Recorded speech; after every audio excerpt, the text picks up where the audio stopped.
semuanya, kembali lagi bersama saya Restudio Merzaldi di podcast Super Suara Pertanyaan. Nah, di episode kali ini agak sedikit spesial teman-teman, yang mana kita akan membahas mengenai pertanian. Nah, dan narasumber yang kita hubungi saat ini jauh loh. Nah, langsung saja kita undang narasumber kita, Abang Juli Priastia. Selamat datang Abang. Oke teman-teman, sebelum kita mulai, mungkin bisalah kita sedikit-sedikit mengulik ataupun mendalami profil dari narasumber kita ini, Abang Juli Priastia. Mungkin boleh diperkenalkan diri juga dulu.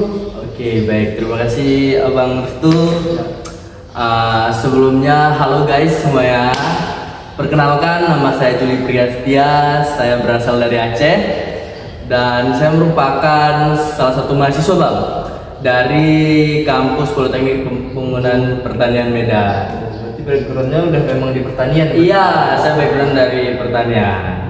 Dan kesibukan saya saat ini tuh saya mahasiswa semester 7 program studi penyuluhan pertanian berkelanjutan Bang. Oh, wah sangat menarik sekali nih profilnya dari narasumber kita ini teman-teman. Jadi Bang, saya ini ingin bertanya Bang, kenapa sih Abang tuh tertarik sekali dengan pertanian ini? Oke. Jadi gini Bang, Abang Restu. Memang berbicara tentang pertanian kan luas Bang. Ya benar sekali. Apalagi sekarang ini kita tanpa pertanian itu nggak bisa hidup Bang.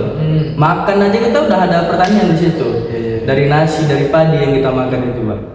Nah jadi saya tuh tertarik di dunia pertanian itu karena memang basic saya tuh dari SMK, itu lulusan dari SMK PP Bang. SMK jurusan pertanian. Jadi dari situ saya merambah dan menempuh juga perguruan tinggi di kampus yang memang basicnya di pertanian. Jadi gitu. Memang pertanian saat ini itu kan yang umum dilakukan oleh petani itu pertanian konvensional, pertanian yang memang menguntungkan bagi para petani. Namun untuk keberlangsungan kehidupan, untuk keberlangsungan lingkungan hidupnya itu sangat minim Bang Da. Makanya saya sangat tertarik di dunia pertanian, berkecimpung di dunia pertanian karena pertanian ini tidak ada habisnya.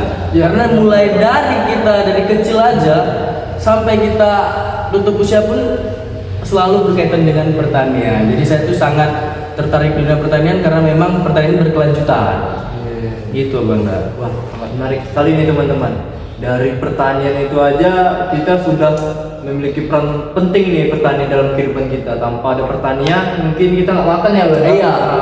Nah, jadi teman-teman, tadi ada sedikit kata-kata yang sedikit mungkin asing gitu teman-teman ya sekalian. Mungkin itu namanya pertanian organik. Nah, mungkin Bang boleh dijelaskan itu pertanian organik itu seperti apa gitu. Soalnya nih jarang sekali banyak yang tahu nih pertanian organik itu seperti apa sih yang detailnya itu gitu. Oke. Nah, jadi pertanian organik ini memang sangat jarang kita jumpakan sekarang Bang. Ya benar sekali. Karena petani ini, basicnya petani ini enggan untuk melakukan pertanian organik, gitu kan. Jadi organik ini merupakan salah satu pertanian, sistem pertanian ini kita tidak menggunakan yang namanya bahan kimia. Setidaknya kita meminimalisir yang namanya penggunaan bahan kimia. Berarti diperkecil lah penggunaan. Iya, kita perkecil teman-teman, perkecil teman-teman. Kita perkecil penggunaan bahan kimianya. Nah, jadi kita semua itu kita menggunakan bahan-bahan organik. Contohnya saja, misalnya kita melakukan pemupukan nih teman-teman. Kita melakukan pemupukan, kita tuh menggunakan yang namanya pupuk organik. Biasanya kita bisa menggunakan pupuk kandang, kita bisa menggunakan pupuk kompos, dan kita juga bisa menggunakan yang namanya pupuk hijau. Oh, pupuk hijau. Banyak juga berarti ini pupuk organik ini berarti ya Bang? Sangat banyak Abang Restu. Jadi pupuk itu banyak klasifikasinya. Jadi dalam pupuk itu ada dua macam. Yang namanya itu pupuk anorganik serta pupuk organik. Nah, jadi petani itu biasanya menggunakan kalau dalam pemupukan budidaya tanaman itu kebanyakan menggunakan pupuk anorganik. Oh, anorganik. Itu contohnya seperti apa itu? Contohnya kita bilang dalam pemupukan padi nih. Ya, benar. Dalam pemupukan padi itu biasanya petani itu menggunakan pupuk berbahan kimia urea, urea, NPK, serta menggunakan tambahan-tambahan lagi seperti memenuhi unsur-unsur hara mikronya gitu. Sedangkan yang organik ini jarang petani lakukan. Ya, Karena benar sekali, Bang. iya kan. Soalnya saya sehari-hari saya melihat petani itu yang pakai memang pupuk yang aku sebutin tadi, ada urea, Iya. SP, seperti itu loh Bang. Ini yang organik ini memang sedikit asing ya teman-teman bagi kita semua ya kan. Mungkin kita bisa bertanya juga nih kepada Abang dan Juli. Mungkin prinsip dasar dari apa ini gimana nih Bang? Prinsip dasar dari pertanian organik ini kan mungkin bisa lah dijelaskan kepada teman-teman sekalian untuk menambah wawasan juga ini kepada kita ya kan. Oke, sebenarnya berbicara tentang prinsip dasar itu dari organik sendiri itu dia ada berbagai aspek yang harus kita perhatikan Bang. Yang pertama tuh kita harus memperhatikan juga aspek konsumennya. Nah, aspek konsumen itu kita perhatikan kenapa? Karena ketika kita melakukan budidaya tanaman itu kita menghasilkan produk. Ya, Nah, yang mana produk yang kita hasilkan itu akan dinikmati dan dirasakan oleh konsumen. Ketika kita memberikan suatu produk kepada konsumen, sebaiknya kita memberikan produk yang terbaik, produk yang memang menjaga kesehatan para konsumen. Nah, ini maaf cakapnya ya Bang Daya, kita sekarang budidaya konvensional, mana kita menggunakan bahan-bahan kimia. Otomatis istilah seperti ini, apa yang kita tanam itu yang kita tuai, begitu kan Bang Daya? benar sekali. Nah, jadi apabila kita membudidayakan tanaman, contohnya padilah, kita menggunakan bahan kimia yang sangat berlebihan, otomatis hasil yang dia hasilkan itu, produk padi yang dihasilkan itu bakal ada yang namanya residu terhadap padi yang kita berikan kepada konsumen. Jadi mengaruh juga ke produk kita itu ya, Bang? Sangat berpengaruh dari mulai kuantitas, kualitas, serta mutu dari padi tersebut sangat berpengaruh. Jadi kita harus menjaga yang namanya kesehatan juga konsumen. Nah, berarti itu dia, begitulah teman-teman. Ini dari pertanian organik ini tetap menjaga kesehatan dari konsumennya teman-teman. Kira-kira nih Bang, manfaat yang didapat secara lebih dari kita menggunakan produk organik ini apa ini Bang? Kira-kira? Manfaat yang dapat diberikan lebih itu sebenarnya banyak. Ya. Yang seperti saya jelaskan tadi kan, yang pertama itu manfaat bagi konsumen itu apabila kita mengkonsumsi bahan-bahan produk-produk yang dihasilkan organik itu bakalan berdampak pada kesehatan kita. Nah, yang kedua itu manfaat itu bagi lingkungan. Nah, bagi lingkungan itu kita dapat menjaga yang namanya kelestarian lingkungan kita. Kita dapat menjaga yang namanya kehidupan hayati bagi lingkungan hidup kita. Jadi jikalau kita bertani organik ini banyak dampak dan manfaat yang kita rasakan, baik dari segi petani, segi lingkungan, bahkan segi konsumen pun sangat berdampak gitu. Seperti itu teman-teman. Nah, banyak juga tadi manfaatnya teman-teman. Ternyata bukan hanya dari segi produk, kesehatan manusia juga, gizinya ya kan. Ternyata alam pun juga dijaga nih teman-teman dari pertanian organik ini. Ini sungguh luar biasa nih Bang. Mungkin Bang, apa sih yang membedakan ini dari pertanian konvensional dengan organik ini? Kan pertama kan dari segi penggunaan pupuk ya, tadi kan berbeda itu. Nah, perbedaannya apalagi, apakah dengan penggunaan organik itu lebih baik atau sebaliknya gitu? Bagaimana itu Bang kira-kira perbedaannya? Sebenarnya ini sangat bertolak belakang. Bertolak belakang. Ada kalau kita lihat dari segi pertanian, misalnya nih abang Ya. kan, abang sebagai petani, Benar. Nah, yang abang perlukan dalam bertani itu apa? Ya, pupuk pertama. Pupuk. Yang kedua ada apa? Saya memerlukan kebutuhan air. Kebutuhan air. Nah, otomatis dari segi pupuk, kebutuhan air itu abang memerlukan di output terakhir itulah keuntungan ya kan? Ya, benar sekali. Nah, keuntungan. Jadi petani sekarang itu berpikir gini Bang, ya udah saya berikan aja pupuk segala macam, penting hasil yang saya dapat itu bagus. Hasil yang saya dapat itu berlimpah ruah. Hasil yang saya dapat itu laku di pasaran. Namun kalau kita berbanding terbalik dengan pertanian organik tidak seperti itu. Jadi memang iya untuk pertanian konvensional ini menghasilkan keuntungan yang lebih besar. Namun kita kan yang namanya kehidupan itu harus juga mementingkan konsumen kita, lingkungan hidup kita.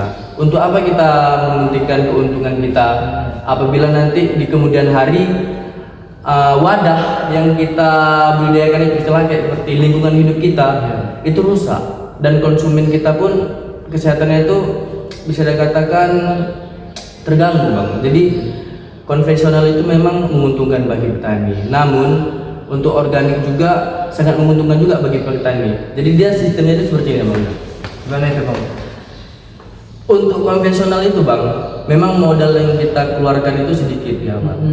Kita sedikit di awal kita keluarkan, namun kita tidak tahu ke depannya itu bagaimana hasilnya. Karena akibat dari apa? Akibat dari penggunaan bahan kimia yang sangat berlebihan, terus kita kurang dalam menjaga lingkungan hidup. Nah, kalau misalnya kita berbudidaya tanaman dengan sistem pertanian organik ini, modal yang kita keluarkan itu di awal memang banyak. Contohnya penggunaan pupuk kandang yang biasanya kita kalau misalnya untuk pertanian konvensional itu tidak pernah menggunakan pupuk kandang, kita cuma menggunakan pupuk dasar. Pupuk dasar itu berupa pemberian NPK, TSP dan KCL. Itu memang dosisnya itu bisa dikatakan dalam 1 hektar itu sekitar 250 kg. Itu untuk budidaya tanaman padi. Sedangkan kalau misalnya kita menggunakan bahan organik, pupuk yang kita gunakan itu kan pupuk kandang. Nah, untuk penggunaan pupuk kandang itu dalam luas 1 hektar itu bisa mencapai 2 ton. Sangat berbeda otomatis kan dari penggunaan bahan kimia yang 250 kg per hektar, sedangkan penggunaan pupuk kandang ini sebanyak 2 ton. Nah, sangat besar bukan? Jadi modal yang kita keluarkan pun sangat besar. Namun kalau misalnya kita menggunakan pupuk kimia dengan budidaya konvensional ini, itu cuma bisa kita budidayakan itu selama 2 sampai dengan 3 kali budidaya tanaman, dan akhirnya kita lakukan lagi yang namanya mengolah lahan kembali. Kita melakukan pemberian unsur hara kembali. Sedangkan dengan penggunaan pupuk kandang yang berbasis organik 2 ton per hektar itu otomatis lahan yang kita budidayakan itu bakalan menghasilkan unsur hara organiknya itu lebih tinggi, meningkat. Iya, karena memang dia yang prinsipnya pemberian pupuk kandang organik ini dia slow release terhadap tanaman. Misalnya nih kita berikan pada budidaya tanaman semangka di masa budidaya sekarang. Nah, itu bakalan berdampak tuh ke depan, ke masa tanam berikutnya. Jadi unsur hara yang telah kita berikan di awal itu masih tersisa di masa tanam berikutnya. Jadi demikian. Iya. Wah, teman-teman, banyak ternyata ya perbedaan dari kita melaksanakan pertanian konvensional dengan pertanian organik, sungguh banyak. Salah satunya tadi tuh penggunaan pupuk. Kayak konvensional itu kecil di awal, besar di akhir gitu efeknya kan. Kalau pertanian organik kayaknya besar di awal, kecil di akhir. Nah, ini sebetulnya sama-sama memiliki perbedaan sekali nih teman-teman. Selain yang pertanian organik bisa menjaga kesehatan juga untuk alam manusia, nah ini bisa menjaga dompet kita juga ini dalam melaksanakan budidaya ini teman-teman. Ini bisa dijadikan bahan pertimbangan kita lah teman-teman untuk melaksanakan budidaya dalam pertanian organik teman-teman. Nah teman-teman, dengar-dengarnya ini ya, Abang Dajul ini memiliki suatu proyek di bidang pertanian organik nih teman-teman. Nah tapi mungkin kita boleh dijelasin bang ini, tapi tunggu dulu, kita break 1 menit ini ke depan. Mungkin teman-teman kita jelaskan nanti. Kita akan mengetahui bagaimana proyek dari pelaksanaan pertanian organik dari Abang Dajul ini.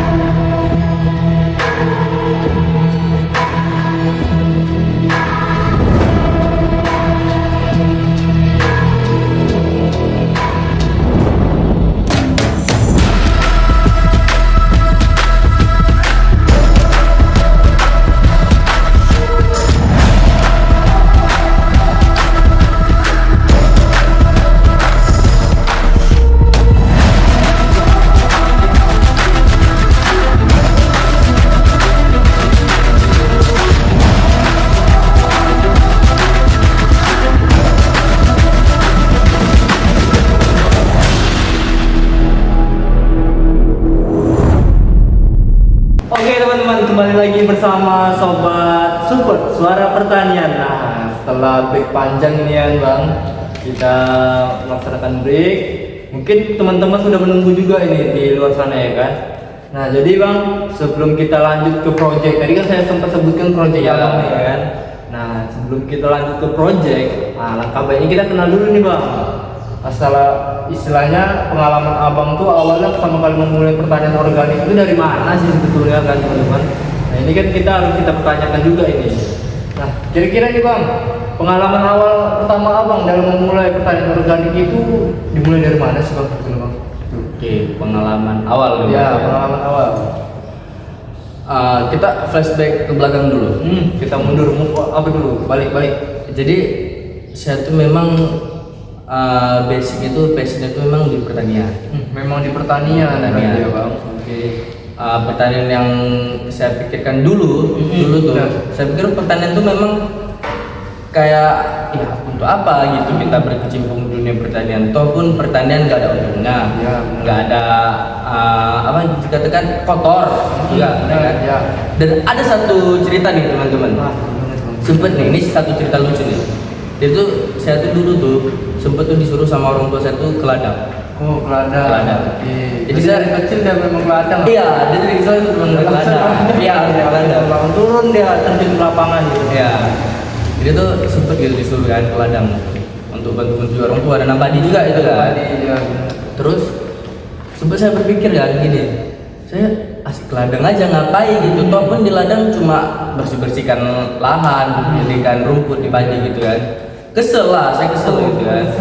Kesel tuh. Sempet saya bilang gini teman-teman sama orang tua kan, untuk apa gitu ke ladang? Toh pun nggak ada hasilnya juga gitu kan. Nanti saya sempet juga situ istilah bukan bersumpah sih, lebih kayak lihatlah nanti ya. Ini saya nggak bakalan ini nanti kerja saya tuh nggak bakalan di sektor pertanian, nggak bakalan saya mau menginjak kaki saya tuh di pertanian. Saking kesel lah gitu disuruh gitu kan. Saya nggak mau gitu, lihatlah nanti. Sempet dibilang sama orang tua saya tuh, kau jangan pernah ngomong kayak gitu katanya, karena setiap omongan yang kita ucapkan itu bakalan nyampe, bakalan kena ke kita gitu kan. Sempet saya bilang kayak gitu kan. Terus saya bilang lagi, lihatlah mak nanti ya, saya nggak bakalan menginjak kaki saya di dunia pertanian dan saya itu bakalan kerja di bagian kantor lah saya bilang gitu, megang komputer, laptop kan gitu. Jadi memang istilahnya di dalam ruangan gitu. Iya, di dalam ruangan, nggak mau saya di lapangan gitu, panas-panasan nggak mau gitu kan. Cuman berjalannya waktu kayak saya berpikir, ini kok dengan ucapan saya yang dulu tuh kayak makin mendekat di dunia pertanian gitu. Kita menjauh semakin mendekat. Iya, semakin mendekat gitu kan. Kayak saya tuh termakan omongan sendiri teman-teman. Saya termakan omongan sendiri kayak, berarti memang omongan yang saya ucapkan itu memang salah gitu. Dan buktinya sekarang saya ini di dunia pertanian, apalagi pertanian organik gitu kan. Nah, dan kenapa saya minat di pertanian organik itu sebetulnya ini pengalaman pribadi saya juga. Jadi pas saya masih semester 4 ini, semester 4 tuh saya sempat namanya tuh PKL. PKL dan bertepatannya itu di Kabupaten Karu. Kabupaten Karu di bagian tanaman kentang. Kentang teman-teman. Ini kentang ini termasuk paya juga loh budidaya gitu. Ya, tanaman kentang gitu kan. Dan ada satu mata kuliah itu membahas tentang pertanian organik. Membahas tentang pertanian organik. Saya berpikir gini, pertanian organik di tanaman kentang, apakah bisa gitu kan? Sedangkan yang kita ketahui kentang aja dibudidayakan secara konvensional aja belum tentu berhasil gitu. Betul teman-teman. Memang itu agak sulit Bang. Saya rasa kalau nanam kentang ini nggak sembarangan orang juga bisa istilahnya berhasil. Walaupun menggunakan pupuk kimia ini. Karena gini teman-teman, kentang itu produknya itu nggak nampak. Beda dengan padi yang bisa kita lihat langsung. Kentang itu dia di dalam tanah. Emang sampai sekarang aja belum ada alat untuk melihat pertumbuhan kentang gitu dalam tanah, itu belum ada. Harus kita korek-korek dulu. Harus kita lihat dulu. Iya. Memang ada ilmu memang dari pakar-pakar memang umbi kentang itu bisa dilihat dari pertumbuhan batang. Oh, dari batang. Ada. Cuman sampai saat ini kayak menurut saya ya, mungkin saya salah juga ya kan. Untuk kentang tuh kita tidak bisa melihatnya gitu kan. Apalagi yang saya geluti ini bagian pertanian organik gitu kan. Jadi semenjak saya PKL, praktek kerja lapangan di Kabupaten Karo tuh saya melihat tuh para petani kentang di situ tuh kayak, wih, orang ini kok bisa gitu berhasil di sektor pertanian kentang gitu ya. Dan saya berpikir juga penasaran, apakah bisa nih kita ubah budidaya kentang ini yang petani ketahui secara konvensional nih teman-teman, diubah menjadi organik. Saya tuh mencoba sama rekan-rekan saya juga di sana. Jadi saya di sana tuh sekitar ada 5 orang di sana. Jadi saya kompromi lah, cerita gitu kan. Di setiap kegiatan PKL di greenhouse saya cerita gitu ya. Ini kita kalau misalnya kayak gini-gini terus, ini nggak bakalan bisa berhasil ini, karena makin lama bumi kita ini makin penuh dengan bahan-bahan kimia gitu kan. Jadi saya kayak bercerita, gimana kalau misalnya kita nih buat satu project misalnya mini project lah, karena kan tugas juga dari mata kuliah kan, ada mata kuliah pertanian organik. Kita angkat aja budidaya kentang ini, kita buat sistem pertanian organik. Jadi dan teman-teman saya pun antusias tinggi juga kan. Jadi bisa nih kita angkat jadi suatu project dan penyelesaian mata kuliah juga gitu kan untuk pertanian organik. Jadi sejalan dengan mata kuliah orang. Iya, sejalan gitu kan. Dan akhirnya juga kami konsultasi lah sama yang punya instansi tersebut, yang punya greenhouse, ya punya lahan, dan sama-sama juga para penyuluh di sana. Kami konsultasi, bercerita gitu. Memang di sana belum ada yang namanya pertanian kentang sistem organik, gitu. Jadi biasanya para petani itu konvensional gitu. Nah, dari situ saya mencoba gitu kan, mulai dari memilih bibit kentang yang unggul itu seperti apa, terus mulai dari penyetekannya seperti apa. Jadi di sana sistemnya penyetekan apa enggak? Oh, berarti steak bukan yang saya kira itu kentang itu nanamnya langsung bulat kentang itu kan. Ada nih Bang, kentang yang kalau dibiarin itu kan tumbuh dia itu. Iya, contohnya saya kira itulah yang ditanam gitu Bang. Jadi ini batangnya gitu di steak ya. Sebenarnya yang kayak abang jelaskan itu sama juga bisa. Jadi ada dua dia. Ada dua teman-teman untuk budidaya kentang itu. Dia bisa dari umbi. Namun kalau misalnya dari umbi itu biasanya kita menggunakan yang kecil-kecil Bang. Misalnya seukuran jempol lah. Yang kecil-kecil berarti ya? Iya. Berarti salah nih teman-teman. Saya mengira apakah buah yang besar itu bagus untuk pertumbuhan juga atau enggak Bang? Pikir Bang. Kalau dibilang bagus sebenarnya bagus, tergantung gimana cara kita perawatannya. Cuman hasilnya itu kan tidak bisa memungkinkan bagus atau tidaknya, karena untuk kentang sendiri kan dia ada klasifikasinya. Ada kelas G0, G2, G3 sampai G4. Dia ada sampai G4 berarti ya. Iya. G4 loh, banyak loh kentang ini ternyata. Jadi Bang, dari segi pertumbuhan apa yang membedakan dari bibit kentang yang kecil sama bibit kentang yang besar nih Bang? Ini kan soalnya saya sering juga ini di rumah saya itu kentang tuh kan lama nggak dimasak tumbuh dia ya tiba-tiba kan di bawah itu. Jadi kan, wah ini tanam aja ini apa bagus apa enggak gitu. Saya mau tahu nih perbedaan bibit yang kecil atau yang besar ini Bang. Oke.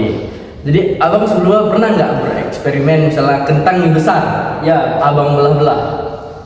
Belum sih sebetulnya, cuman ya itulah karena saya penasaran dengan orang dia tumbuh, jadi saya coba tanam ke tanah kan, ini masih segini lah ukurannya. Itu sebelum saya lanjut nanti entah udah besar kan, mungkin nanti saya bisa belajar juga lah nanam yang kecil gitu Bang. Jadi saya tahu perbedaannya apa sih sebetulnya membedakan gitu.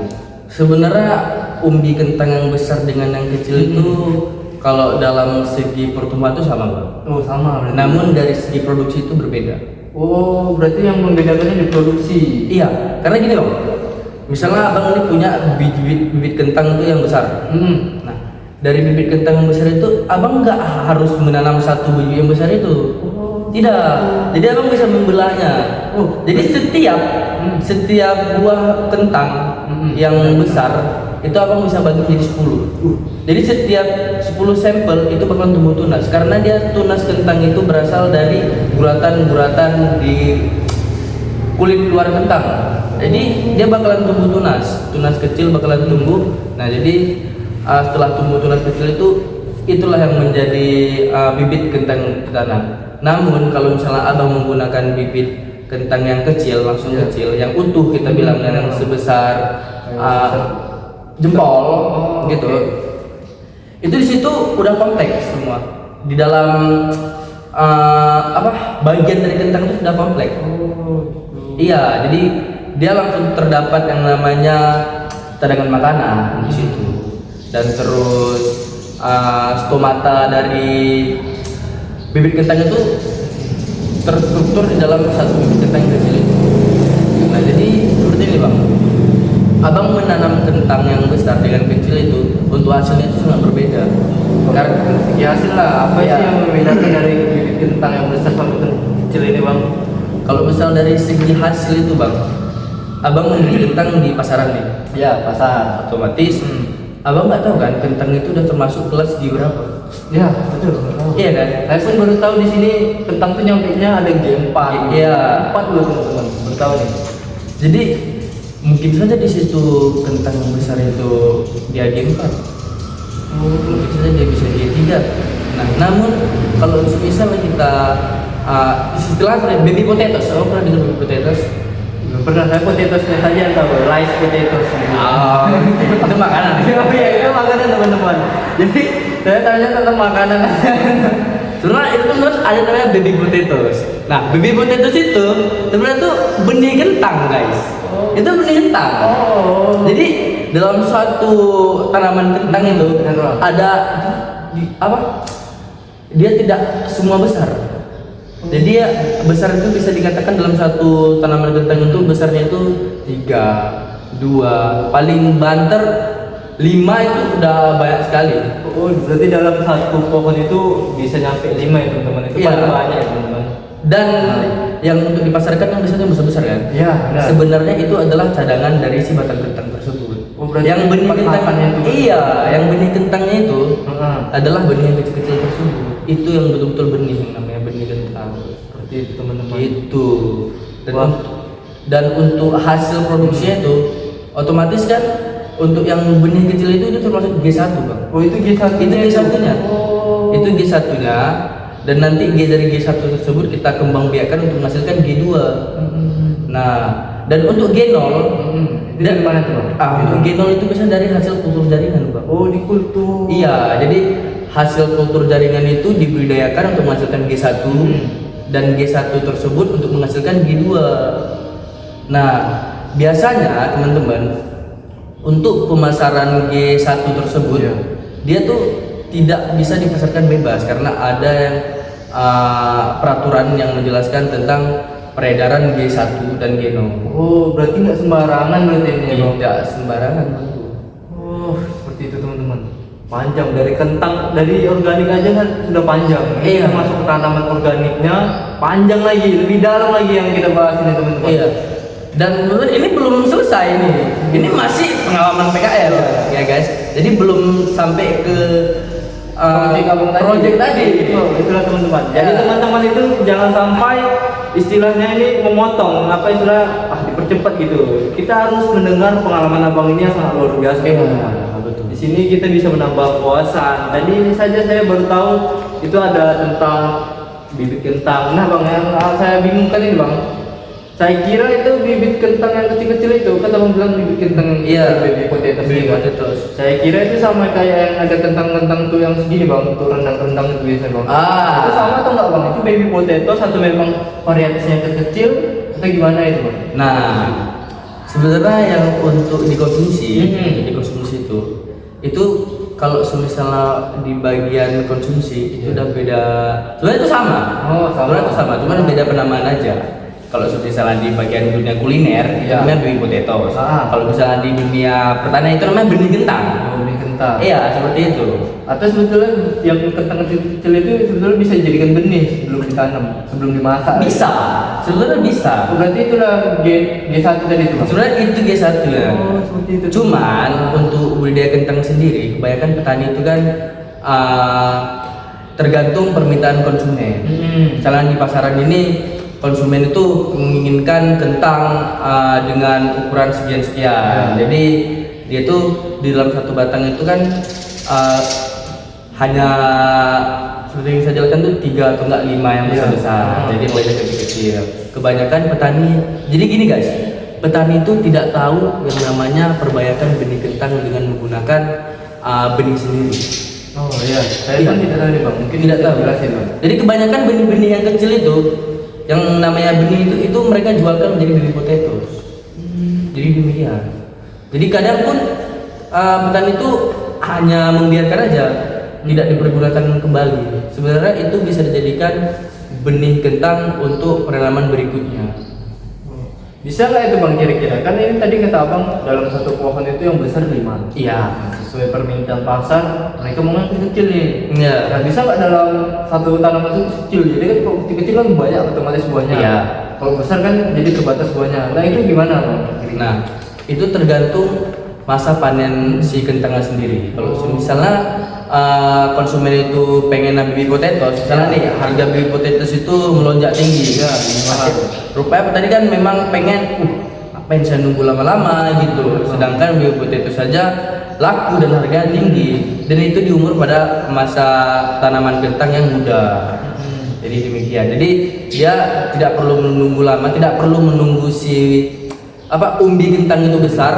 Jadi pada usia muda pun sebelum masuk ke umur panen yang biasanya petani panen, itu udah bisa dipanen untuk menghasilkan yang namanya baby potato. Wah seperti itu teman-teman.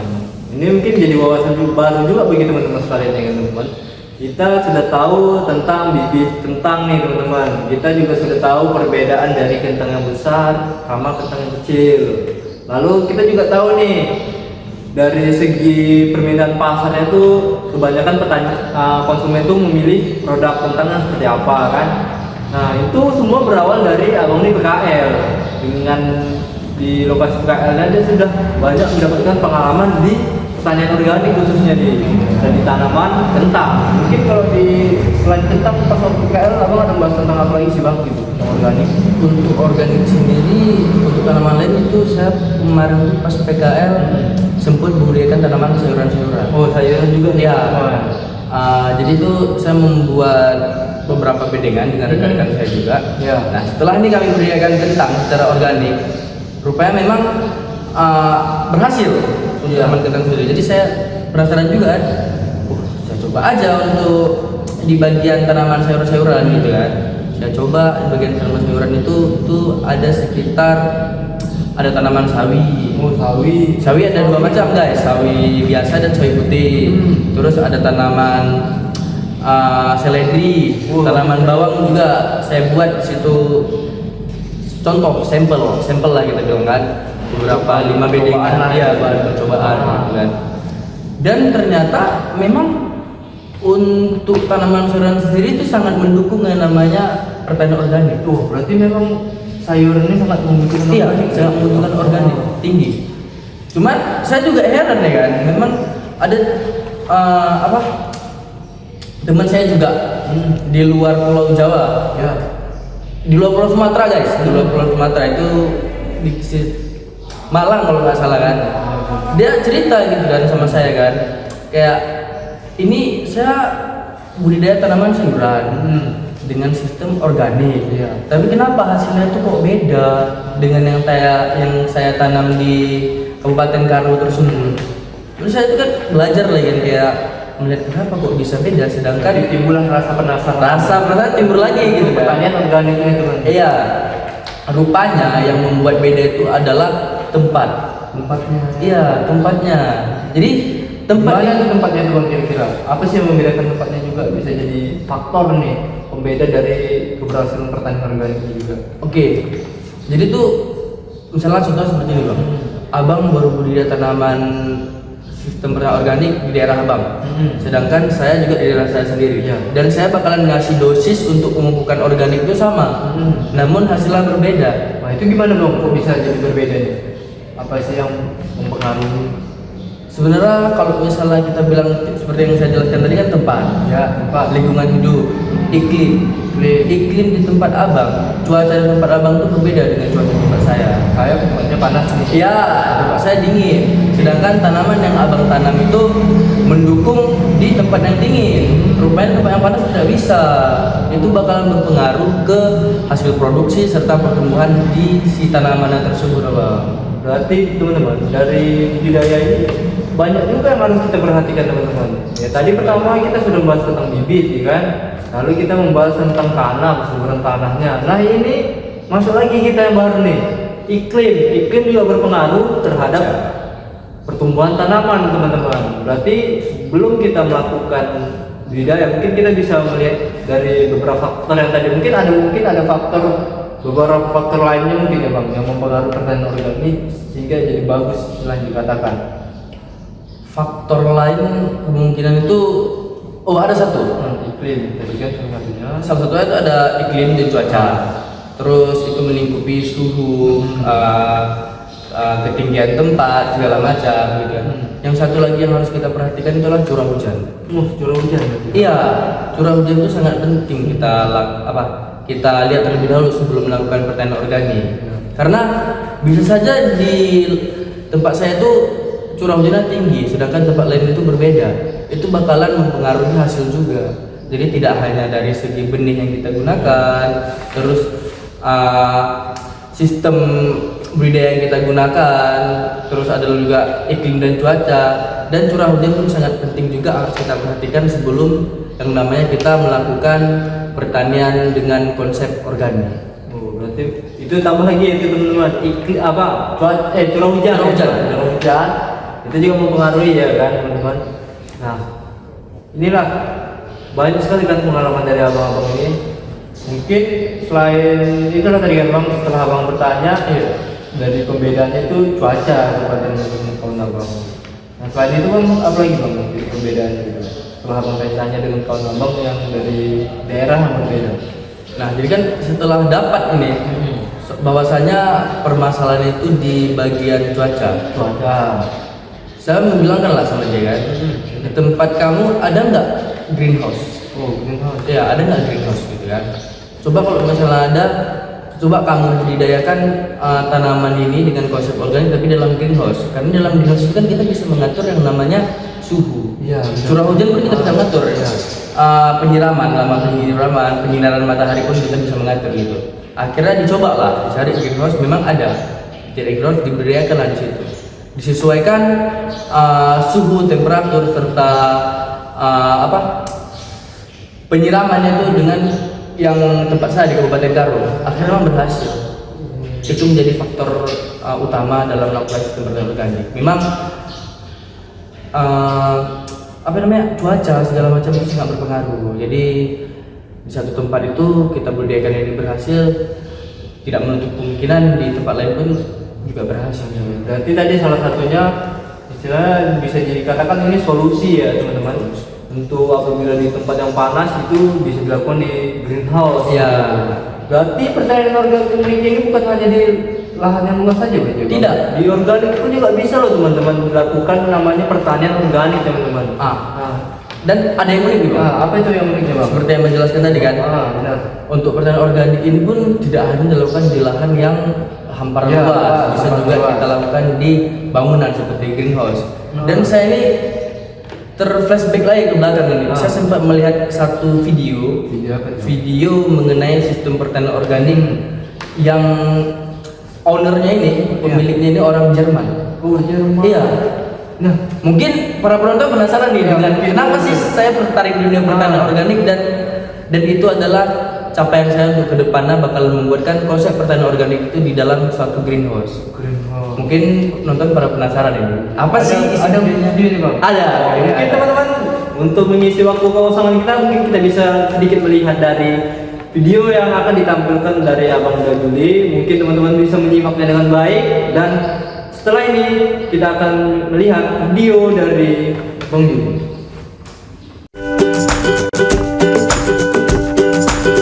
Ketika makanan siap saji makin banyak di toko-toko makanan, makin banyak orang menemukan kembali rasa bumbu segar. Rosemary, thyme, atau mint memberikan rasa bumbu khas dalam makanan. Sekaligus membawa penikmatnya ke dunia kuliner asing, tapi sehat.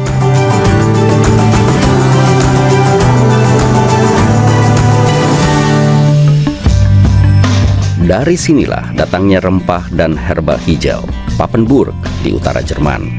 Dalam rumah kaca besar, tumbuh subur tanaman bumbu dapur dan rempah-rempah. Kemangi, seledri atau rosemary sejauh mata memandang. 56 pekerja ada di sini. Salah satunya Alex Schulz.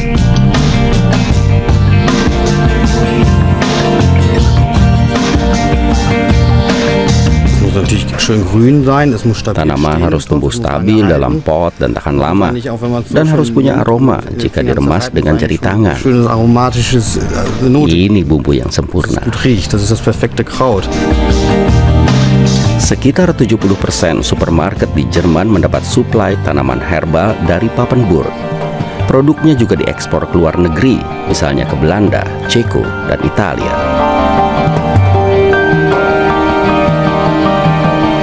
Ada lebih 50 jenis tanaman bumbu dapur yang dibudidayakan di sini. Selain bumbu klasik Eropa, juga ditanam herbal eksotis seperti kemangi Thailand dan serai. Saat musim dingin dipasang sumber cahaya buatan dan penghangat ruangan.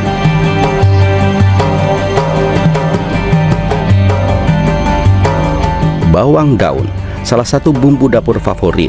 Budidayanya rumit. Pertama-tama harus disimpan di ruang dingin, kemudian di rumah kaca yang hangat. Baru tanaman mulai bertunas.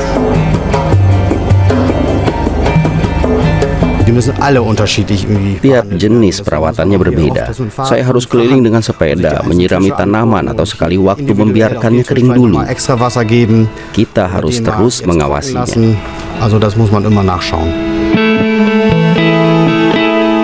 Masa penanaman direncanakan dengan teliti, sebab masing-masing tanaman bumbu dapur tumbuh dengan kecepatan berbeda. Basil dalam 6 minggu sudah tumbuh subur, rosemary perlu 6 bulan. Keluarga Bormann sudah mengelola perkebunan organik selama 3 generasi. Mereka memerangi hama dengan cara alami.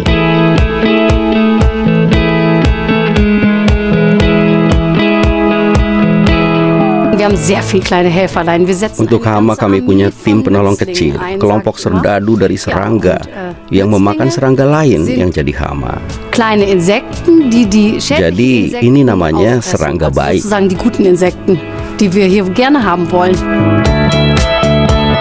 Perkebunan organik hanya memakai pupuk alami. Mesin modern mengangkut pot berisi tanah ke dalam rumah kaca. Pekerja merendam pot tanaman dengan air, khususnya dill amat suka direndam sebentar. Jika tanaman sudah cukup besar, langsung dikemas dan dikirim ke pelanggan. Setiap tahun perkebunan ini menyuplai 110 juta pot tanaman herbal. Oke teman-teman, setelah kita melihat video dari yang ditampilkan Bang Juli, itu mungkin sangat menambah wawasan kita ya kali ya Bang. Itu suatu teknologi yang sangat luar biasa saat ini apabila kita kembangkan dan apabila bisa kita terapkan di Indonesia khususnya Bang. Ini sebagai pemuda-pemudi khususnya yang bergerak di bidang pertanian, kita bisa juga berpatokan kok dengan negara maju lainnya itu kan cukup banyak gitu teman-teman. Bisa kita tiru demi menjaga ketahanan pangan kita di Indonesia ini sendiri teman-teman. Nah, itu kan masalah dari pertanian budidaya pertanian di greenhouse dengan cara organik teman-teman. Mungkin Bang, ini saya mau nanya juga nih kepada kalian Bang, mungkin bagaimana nih persiapan awalnya kita itu dalam melaksanakan budidaya pertanian khususnya di organik nih Bang. Mungkin bisa menjelaskan dari proses awal budidaya, proses pembuatan pupuk nanti baru ada proses kemana produk kita ini tadi di pasarnya gitu. Mungkin boleh dijelasin nih Bang. Mungkin teman-teman bisa kita dengar, kita simak penjelasan dari Abang dan Juli. Monggo Bang. Nah, jadi kalau misalnya berbicara tentang pertanian organik itu memang tidak lepas dengan kata budidaya Bang. Ya benar, budidaya. Jadi dalam saat budidaya saja tuh memang ada proses-proses yang harus kita lalui. Yang pertama itu pengolahan lahan. Ya, pengolahan. Nah, untuk pengolahan lahan di sistem pertanian organik itu hampir sama juga Bang. Cuman berbeda di pemberian pupuk dasar saja. Jadi ada penambahan pupuk dasar. Ada penambahan pupuk dasarnya. Jadi setelah kita bentuk suatu bedengan, tapi bedengan yang kita bentuk ini sesuai juga dengan komoditas apa yang kita tanami. Contohnya nih, Kita harus menyesuaikan lagi dengan tanaman yang kita butuhkan ya. harus. Misalnya kita ambil di tanaman melon. Melon ya.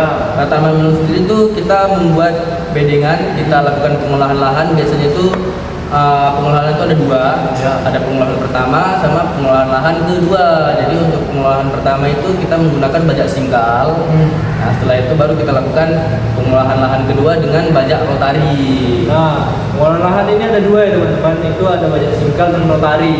Dilakukan 2 kali pengolahan lahan. Selanjutnya itu bang, apa yang Setelah selain itu, pengolahan lahan? setelah kita lakukan pengolahan, kita memberikan pupuk dasar. Pupuk dasar yang kita gunakan ini biasanya untuk sistem organik ini kita menggunakan pupuk kandang. Pupuk kandang ya Pupuk bang. kandang setelah kita lakukan. Mungkin pupuk kandang itu berbahan dasar apa itu bang? Kira-kira bang? Pupuk kandang yang biasa saya lakukan itu tidak dari kotoran ternak sapi, bisa dan kotoran ternak ayam. Namun perlu diingat nih teman-teman, sebelum kita melakukan pupuk kandang juga ada satu kegiatan yang memang Treatment lah, ya treatment yang memang harus kita lakukan. Apa itu bang kira-kira? Biasanya kita lakukan pengapuran. Oh, pengapuran itu fungsinya apa itu bang kira-kira? Melakukan pengapuran ini fungsinya tuh supaya pH pada tanah itu netral. Jadi sebelum kita lakukan pengapuran, kita mengecek namanya juga pH. Oh, berarti kita harus melaksanakan namanya itu cek kandungan pH pada tanah. Ya, setelah kita dapat, barulah kita lakukan pengapuran. Setelah kita lakukan pengapuran, ini tanah udah netral juga. Iya, benar. Baru kita lakukan pupuk dasar tersebut. Oke teman-teman, mungkin bisa kita dengarkan, kita simak dari Abang Muda Juli. Kita itu harus mengasih pupuk dasar teman-teman. Itu boleh dari pupuk kohe sapi sama kohe ayam ya teman-teman. Nah tapi teman-teman itu tadi yang dibilang Bang Juli, kita harus melakukan pengapuran teman-teman. Nah setelah kita melakukan pengapuran ini, apa lagi bang? Setelah pengapuran, pupuk dasar, apa lagi bang kira-kira? Nah, setelah kita lakukan pupuk dasar, barulah kita si bedengan ini kita lakukan pemulsaan. Biasanya kita lapisi dengan plastik pemulsa. Biasanya itu MPHP. MPHP itu ada kepanjangan apa? Apa itu bang MPHP bang? Pemulsa plastik hitam perak. Oh, hitam Kenapa perak. harus hitam perak? Nah kenapa itu bang kira-kira? Nah, Mungkin bisa jadi wawasan. Mungkin teman-teman pun bingung Belum gitu tahu. kan plastik banyak jenisnya gitu kan. Mungkin Kenapa bisa harus dijelasin, hitam Bang. perak gitu. Jadi hitam perak itu jadi gini deh, dia ada 2 lapisan, yang mana lapisan atasnya itu perak dan di bawahnya hitam. Nah, fungsinya itu di bawahnya kita taruh hitam itu untuk menekan pertumbuhan gulma. Untuk menekan pertumbuhan gulma agar si gulma ini dia tidak tumbuh di atas permukaan bedengan. Sedangkan perak yang di atas bedengan itu untuk namanya menghalau hama, karena pada saat matahari itu bersinar Ya. akan memantulkan cahaya pada si warna perak dan pantulan cahaya itu akan mengenai di bawah daun, yang mana pertumbuhan hama itu sangat banyak kita jumpai di bawah daun. Oh, seperti itu teman-teman. Iya. Setelah kita lakukan pupuk dasar, kita lakukan pemasangan mulsa. Nah, kira-kira nih bang, kapan sih waktu yang tepat kita memasang mulsa? Apakah di sore hari, pagi hari, atau kapan nih bang kira-kira yang tepatnya nih? Ini sangat kontroversial loh. Memang sangat banyak dijumpai gitu. Ya. Biasanya untuk melakukan pemusaan, untuk memasang mulsa itu sebaiknya itu kita lakukan di siang hari. Oh, siang hari. Karena- Kenapa itu bang? Kenapa harus di siang? Nah. Panas tuh bang. Kenapa nggak sore aja sih gitu? Karena sifat dari si MPHP ini, kalau misalnya kita melakukan pemusaan di waktu pagi atau sore hari, otomatis kan suhunya itu makin dingin. Yang mana pada saat penarikan mulsa, nah itu bakalan tarikan mulsa itu bakalan pendek. Yang mana pada saat siang hari dia bakalan putus itu bang. Kalau kita melakukan pemulsaan di siang hari, contohnya kita bilang kisaran jam 11 sampai dengan jam 2, itu kan memang lagi terik-teriknya nih. Nah, itu sifat dari si MPHP ini mudah tertarik bang, lentur. Berarti dia cepat istilah lentur tadi. Lentur dan juga itu menghemat penggunaan juga bang. Berarti istilahnya itu MPHP-nya ini juga bisa menyesuaikan dengan bentuk bedengan kalau Bisa. Dia tidak mudah putus juga, tidak mudah robek juga.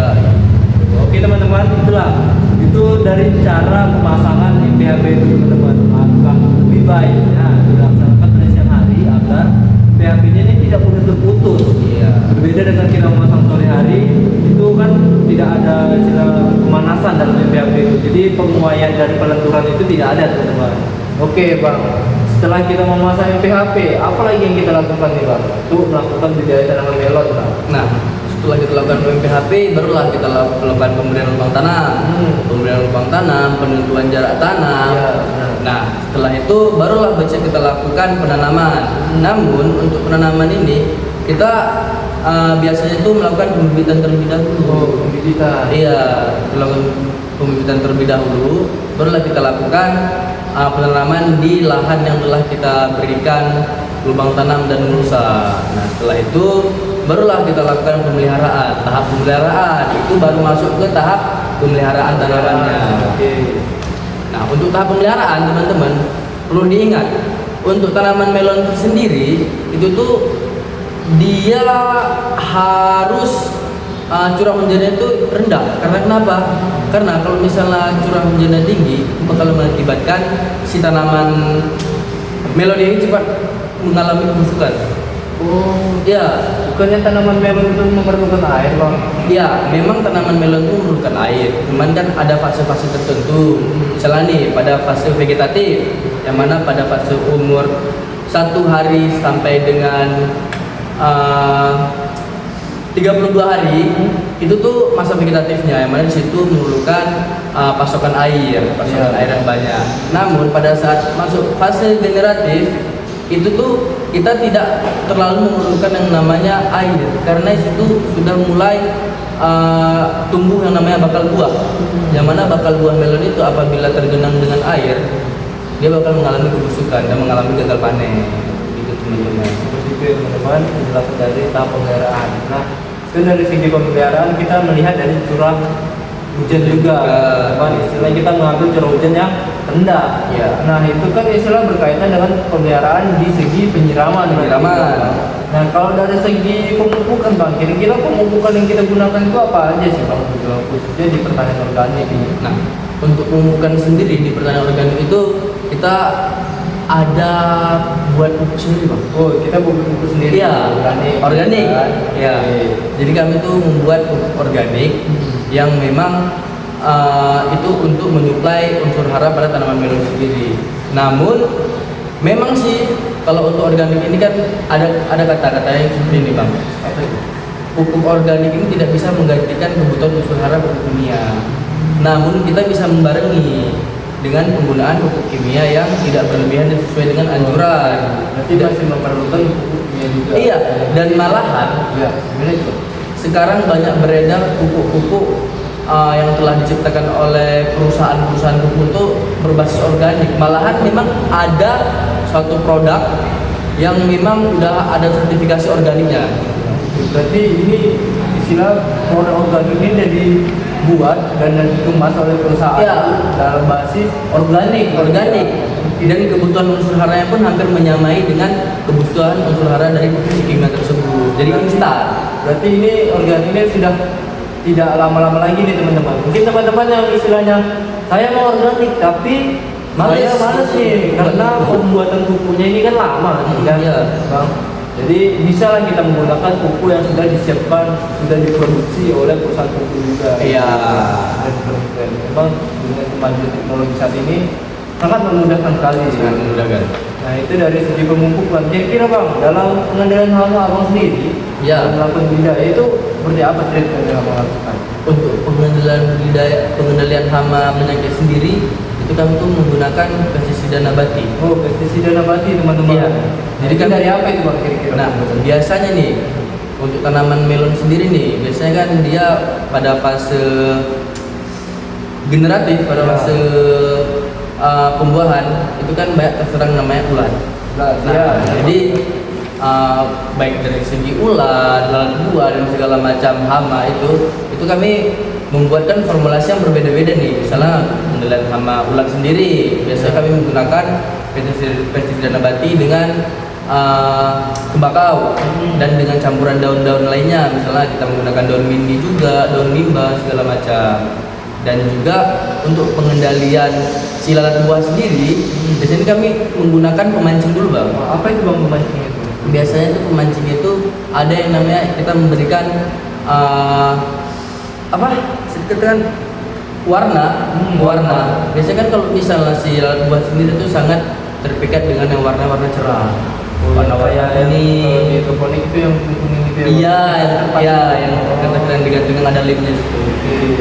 Nah setelah kita lakukan pengikat, barulah kita lakukan pengendalian hama si lalat buah tersebut, gitu Bang. Iya berarti ya. Itu kan dari segi ini udah pemeliharaan alam Ya. sudah, pemupukan juga sudah, pengolahan juga, apa pemasangan PHP. Selanjutnya apa lagi tuh Bang? Dalam proses budidaya yang diperlukan. Yang harus diperhatikan yang utama itu satu, Apa itu? panen. Panen. Nah, Nggak mungkin kan kita budidaya nggak melakukan Iya, panen. itulah panen. Inilah yang sangat ditunggu-tunggu Sangat dari ditunggu petani. panen. Oke, Bang. Tuh. Nah, pada sistem pertanian organik ini yang saya kembangkan, Iya. itu pada proses panen itu sebenarnya kami tuh biasa seperti pertanian pada umumnya. Namun ada beberapa trik-trik pasca panen yang kami lakukan. Misalnya Apa nih, itu? Mungkin bisa pada saat pemetikan buah, itu buah melon tersebut kami sortir berdasarkan grade-nya. Oke. Nah, karena di setiap grade itu beda harga, beda kualitas dan beda harga ya. Nah, beda harga. ya untuk grade A sampai dengan grade B biasanya kita pasarkan itu swalayan. Gitu. Setelah kita lakukan fermentasi, menunjukkan grade, kita lakukan pengemasan sebenarnya mungkin itu kita pasarkan ke swalayan terdekat, ke mall-mall. Kalau misalnya di grade C dan grade D itu biasa kita pasarkan ke pasaran. Dan harganya itu sangat berbanding terbalik. Misalnya untuk harga melon di pasaran itu sekitar 1 kilo itu 12.000. Nah, di supermarket di swalayan itu bisa menampai 20.000 1 kilonya. Dan itu tergantung juga varietas apa yang kita tanam juga, Pak. Berarti berbeda dan Berbeda. Oke Bang. Itu kan dari segi teknis budidaya ya. Ya. Teman-teman. Nah kita mau tahu juga nih, kita tidak hanya belajar teknis budidaya, kita juga tahu kemana sih sebetulnya hasil dari pertanian organik Abang ini. Contohnya kita seperti melon ini, kemana arah Abang menjual? Kan tadi saya sempat mendengar nih ada jual ke swalayan gitu. Ya. Bagaimana, apakah sudah ada kerjasama dengan swalayan itu atau gimana gitu? Coba bisa jelaskan juga nih teman-teman. Oke, untuk kerjasama memang untuk sekarang ini kita menjalin kerjasama hanya dari beberapa swalayan ya. Oh, swalayan. Karena memang dari melon sendiri ini saya baru 2 kali budidaya. Oh, baru ini yang dua kali. Ini yang kedua kali. Oh, ini yang kedua kali. Ini yang kedua kali budidaya melon. Sebelumnya saya budidayakan tanaman sayuran. Jadi untuk tanaman melon ini cuma sekitar beberapa market dan swalayan gitu. Nah, untuk kerjasama sendiri memang ada, karena di setiap market yang kita mitra, yang kita jalin kerjasama itu ada kriterianya. Misalnya nih untuk ukuran melon segini, varietas segini dengan rasanya segini tuh berbeda ukurannya. Dan ada suatu swalayan yang memang kriteria itu sangat bisa dikatakan ketat. Berarti ya Bang. Iya. Jadi dari segi ukuran, dari segi warna, bentuk saja itu memang harus sesuai dengan kriteria yang ditetapkan oleh si marketnya sendiri. Oke begitu teman-teman. Kira-kira itulah penjelasan dari segi pemasaran teman-teman. Mungkin itu kita harus memperhatikan juga nih. Kita harus istilahnya dalam budidaya itu kita kan memerlukan namanya keuntungan juga Ya. Jadi kita harus Iya. memperhatikan juga. Kita harus melakukan konsultasi untuk membedakan grade A yang mana, grade B yang mana, dan grade C dan mana. Dan kita harus juga menentukan di mana sih pasar yang akan kita jualkan produk kita ini.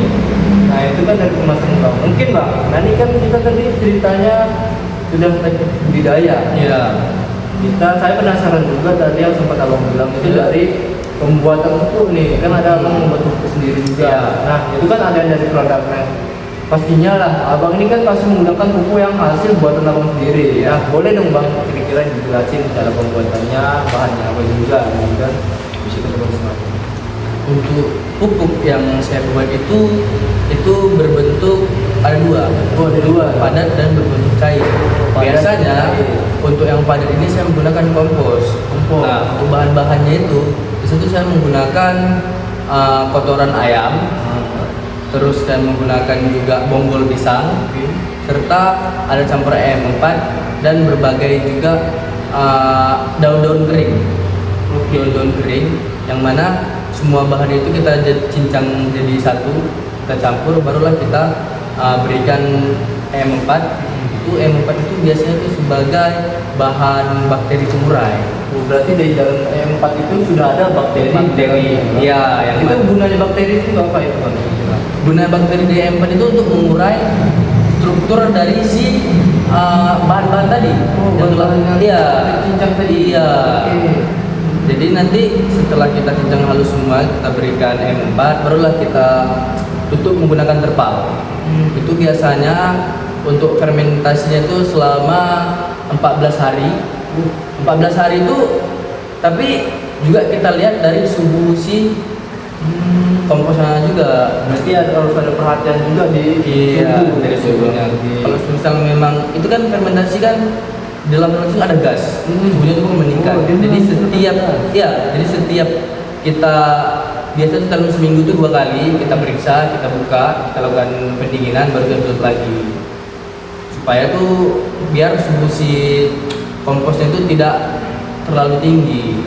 Nah, untuk yang cair sendiri tuh kami menggunakan pupuk organik cair. Untuk pupuk organik cair ini biasanya tuh kita membuat beberapa bakteri seperti Trichoderma, terus ada juga bakteri-bakteri yang lainnya lagi gitu. Nah, teman-teman, itulah proses dari pembuatan pupuk organik nih teman-teman dari Abang Juli. Nah, mungkin nih Bang, saya ingin bertanya juga kan, selama Abang melaksanakan budidaya pertanian organik ini, apa sih Bang tantangan yang Abang hadapi gitu? Entah dari segi waktu atau yang lain gitu. Mungkin bisa dijelaskan. Sebenarnya kalau untuk tantangan sih ada beberapa tantangan ya. Itu apa Bang? Yang pertama tuh memang kalau untuk saya sendiri budidaya itu sampai sekarang tuh saya masih sulit ini untuk yang namanya menyaingi produk kimia. Iya, Itu sangat sulit. Walaupun saya memang basic di organik, tapi untuk menyaingi produk-produk kimia itu sangat sulit. Cuman dengan kita pemberian organik ini, itu kita tuh bakalan berdampak terhadap yang namanya tuh kualitas di si produk yang kita hasilkan tersebut. Jadi demikian. Kalau misalnya untuk tantangan kedua tuh, saya juga kan pernah juga sharing juga sosialisasi juga ke petani gitu kan. Mungkin yang menjadi tantangan saya tuh untuk pertanian organik ke depannya itu bakalan menurun Bang, kalau misalnya tidak ada lagi penerus. Itu tantangan yang saya takuti. Karena pemuda sekarang itu jangankan pertanian organik, bertani secara konvensional saja enggak. Ya benar sekali Bang. Iya. Itu belum tentu nih teman-teman mungkin yang di rumah ini mungkin belum tahu juga ini kan istilahnya mau pertanian itu enggak. Jadi ini saran ya dari saya. Ini untuk teman-teman semua yang di rumah, jangan takut kotor untuk bertani, karena bertani itu tidak kotor. Karena sekarang pun pertanian itu jadi salah satu ajang terdepan bagi kita khususnya, dan pertanian itu modern, sangat modern, apalagi di bagian pertanian organik. Dibuat dengan ketelitian dan teknologi tinggi, Bintang Asia hadir untuk memberikan varietas unggul. Bintang Asia, panennya melimpah. Nodegan, ima Bintang Asia. Reng tane molje Bintang Asia. Bintang Asia, benih unggul harapan bersama. Bintang Asia, benih unggul Indonesia. Oke teman-teman, sudah lama kita berbincang-bincang juga dengan Abang Juli, seorang sangat motivasi bagi kita semua. Nah, sudah banyak juga yang kita bahas mengenai pertanian organik, juga teknis budidaya, cara pembuatan juga ya, sampai ke pemasaran nih teman-teman, istilah dari hilir ke hulu. Nah, jadi teman-teman mungkin dari Abang Juli ini bisa kali sedikit memberikan motivasi kepada teman-teman, saran dan berupa ajakan juga kepada teman-teman hingga mereka itu mau untuk terjun langsung ke dunia pertanian ini, khususnya di pertanian organik. Mungkin boleh dikasih penyampaian nggak gitu motivasi kepada teman-teman sekalian? Mungkin sedikit pesan untuk para pemuda, khususnya para pemuda Indonesia ini, yang mana generasi muda ini generasi pemaju bangsa. Nah, mari kita banggakan sektor pertanian di Indonesia, karena ingat, pertanian itu tidak kotor, pertanian itu modern, dan pertanian itu bisa mendunia, apalagi pertanian organik. Dan mari kita bersama-sama untuk memajukan bangsa Indonesia ini di sektor pertanian. Nah, bagaimana sobat petani muda? Apakah sangat menginspirasi bukan? Nah, bagi teman-teman juga yang ingin mau lebih lanjut berbincang-bincang dengan Bang Juli, bisa di-follow sosial medianya di bawah ini ya kan. Dan tidak lupa juga, apabila teman-teman ingin mendapatkan informasi yang sangat menarik yang dapat menambah wawasan teman-teman, bisa juga follow dari akun sosial media Super ini, Suara Pertanian. Oke, di akhir sesi ini mungkin apabila kami ada salah Bang, saya ucapkan maaf, dan saya berterima kasih juga kepada Bang Da telah bisa hadir dalam acara Super ini untuk memberikan pengalaman, motivasi dan strategi khususnya di dunia pertanian organik itu bisa maju ke depannya demi menjaga ketahanan pangan Indonesia. Oke, di akhir kata pada acara pada hari ini saya ucapkan mohon maaf. Saya selaku pembawa acara Rizky Mirzaldi pamit undur diri. Assalamualaikum warahmatullahi wabarakatuh.